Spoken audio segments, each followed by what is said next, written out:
I think it was our turnovers to start. They got going, off our turnovers. That was really the story of the game. Our last 3 games, too many turnovers. So we got to nip that. We got to nip that now. It had been one of our strengths going into last couple of games. Obviously, become a weakness. That got them going offensively.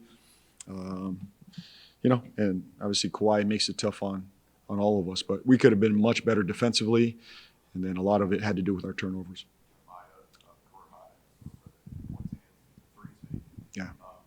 He said the other night, Jeremiah said the other night that last night that he could see things starting to slow down for him. Where do you see him just progressing and being able to have nights like this on a consistent basis? Yeah, I really think it's the decision making, and especially as a point guard, you're going to make multiple decisions throughout a game. That's the number one thing you have to do. So taking care of the ball, understanding time, score, situation, management of the game, but still utilizing your aggression and then making plays off that aggression. So I think he's been really good recently. His playmaking, the 2 Utah games tonight again, big shots, big plays.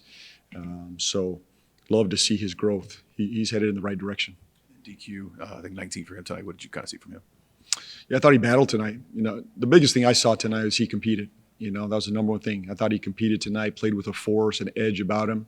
He's got to do that every night, every possession, both ends of the floor, no wasted possessions. And I thought he did that tonight. I saw a fight and a fire about him tonight.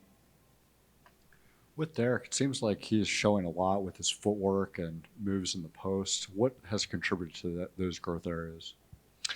Well, he's had this. I wish I could say we developed his footwork and his ball handling. This is how we got him, and we've utilized them, and it's what makes him special. That he can put the ball on the floor against bigs and make plays, and he's very comfortable in the post. Got a couple of good looks down there, made a couple, missed a couple, but very good footwork. So. He almost plays like a guard at times out there on the floor. So, he's a heck of a player, and we just can't turn over as a team. Especially in those moments, a lot of those are live ball turnovers at the top of the floor, whether it's Queen or anybody else. We can't turn those over. But he's a special kid, and he allows our offense to go in a certain direction.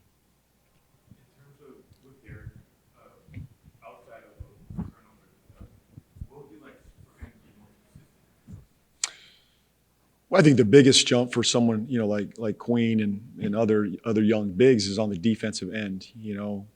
Understanding coverages, personnel, impact at the rim, impact in the paint. Brook Lopez has been doing this for years. DeAndre Jordan has been doing this for years. Eve Missy is moving in that direction. We need Queen to take that step for us to be a good defense, having more impact in the paint, rebounding the ball, challenging shots, having a presence. Having an edge in that paint area, that's the biggest growth area for us right now.